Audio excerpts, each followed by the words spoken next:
অপমান নিয়ে আমাদের এখানে বসার কোনো প্রশ্নই ওঠে না। মানে আমরা তার ছাত্র হওয়ার জন্য এখানে আসি নাই। মাননীয় তুচ্ছ তাচ্ছিল্য করে সবাইকে উনি নিজেকে কি মনে করেন আমি বুঝতে পারি না। বক্তব্য কি আপনি দিবেন না আমি দেব? মাননীয় স্পিকার, এটা অশোভন, এটা অশোভন।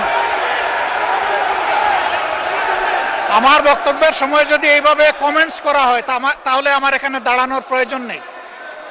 বলেন মাননীয় বিরোধী দল নেতা, বলুন আপনার বক্তব্য বলুন। আপনি মাননীয় স্পিকার, আমি সম্মানিত সংসদ সদস্য এবং স্বরাষ্ট্রমন্ত্রীর প্রতি সম্মান রেখে বলতে চাই, আজকে নতুন করে তিনি এই শব্দগুলো উচ্চারণ করেন নাই। সংসদ অধিবেশন যেদিন থেকে বসা শুরু হয়েছে সেদিন থেকেই তিনি তুচ্ছ তাচ্ছিল্য করে সবাইকে উনি নিজেকে কি মনে করেন আমি বুঝতে পারি না।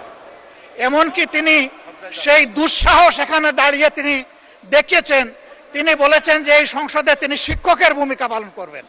আমরা তার ছাত্র হওয়ার জন্য এখানে আসি নাই। মাননীয় শিক্ষকতা করতে হলে তিনি একটা ইউনিভার্সিটি খুলুন, ওখানে যার পছন্দ গিয়ে ভর্তি হবে, ওনার লেকচার শুনবে। আজকে একই বক্তব্যে দুইবার উনি অ্যাটাক করে ফেললেন।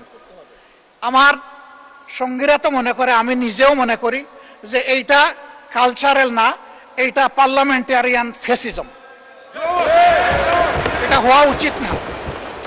উনি এই পল্টন আজকে নতুন করে বলেন নাই, হিট দিয়ে কথা বলেন নাই।